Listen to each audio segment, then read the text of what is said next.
the tip for these flex options is that you have to follow up with these wholesalers. Okay, so because a lot of them, they say, yes, I'll send it to you, and then they got carried away with whatever else they have going on. They forget, or it's like, oh, I still haven't gotten around to it. So just follow up with them. If it sounds like a really good deal, and it's in your local market area that you can do this, go meet up with them. Say, hey, let me go take a look at the house. Once you meet up with them, like they'll all sign it, because they're there. You have the documents for them. When you first start out with working with these wholesalers, I don't want you to negotiate with them on the price. Just whatever they're asking, I don't care if it's a good deal or a bad deal, it doesn't matter. I just want you to get it under a flex option, because once you get it under a flex option, you now have the right to market that property for sale. And in the process of marketing that property for sale, you're going to build a buyer's list. And so even if you don't make money on that particular deal, now you have buyers that you can show other deals to. You can show other houses to. Okay? And then also once you show enough houses to this show enough buyers to this property, and the buyers are coming back with a higher price, then you can tell this wholesaler, look, I sent like 20 buyers to this property, and they're all complaining that the price is too high. The only way I can make this deal work is if you sell it for this much. So let's say, I'll use an example. The house is worth $100,000. And let's say this wholesaler is trying to sell it for $80,000. And the highest offer that you got from your buyers is $70,000. Okay, is everybody with me? Okay? So now you can say, look, I've shown like 20 buyers to this house, and $80,000 is just way too high. They're not willing to buy it for that much. I can still do this deal and get you a buyer right now, but I can only do it for $65,000. The $5,000 because you're selling it for $70,000.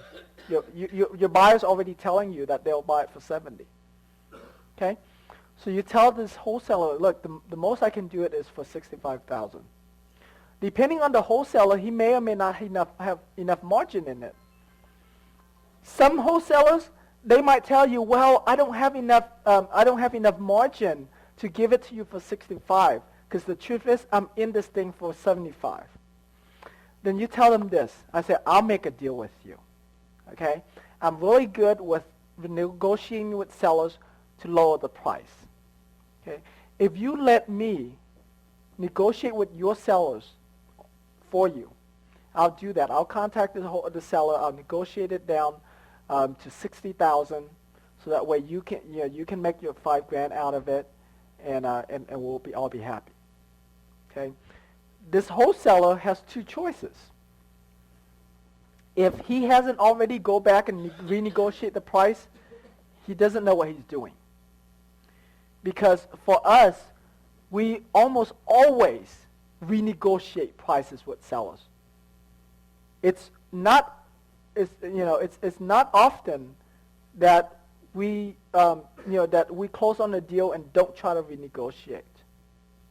You see, what happens is this.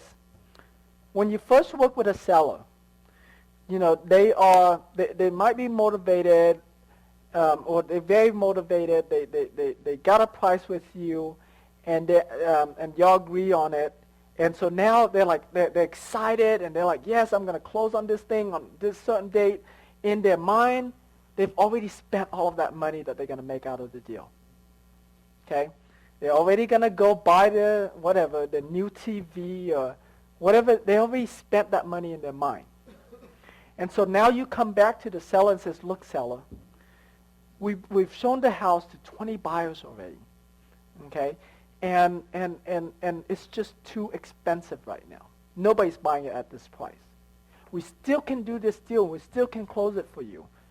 But the most that we can offer you for this house is $60,000. You know, if you agree to that, we still can move forward and we still can close in whatever 7 days or whatever the amount of time that your buyer can close on it.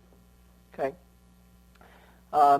You know, majority of the time, depending on the reason, because the reason why could be many cases. It could be because they asked too high in the beginning. It could be because now that the inspection comes back, the house needs more repairs than what the seller had thought in the beginning. Inspection is an awesome tool for negotiations. Okay, so like if you can send out an inspector to inspect the house, that would be great because you can use that and negotiate.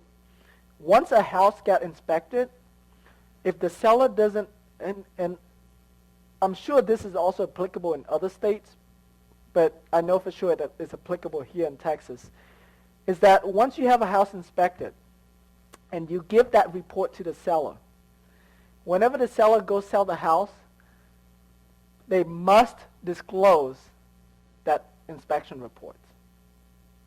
Because now they are aware of all of the problems. Okay? So you can use that as a negotiation tool. The next buyer doesn't know, but the seller responsibility is to disclose it. If he doesn't, and if the buyer finds out later, the buyer has the right to sue him. It's a legal issue. It's like, okay, well, for whatever reason, let's say for some reason he found out there's a foundation or a plumbing leak after he moved in, right? And then so now he goes back and sues the seller for not disclosing about this foundation leak, and then it goes to court, and then the whole thing unravels itself. That's just an extreme example, but I mean it's just like saying anything, you know. I mean if you do something illegal behind closed door and no one's there to see or hear it, is it illegal? It's still illegal, and there might be a chance that it comes back to bite you. So the seller's obligation is to disclose it. I mean, the sellers can choose to not disclose many things, you know.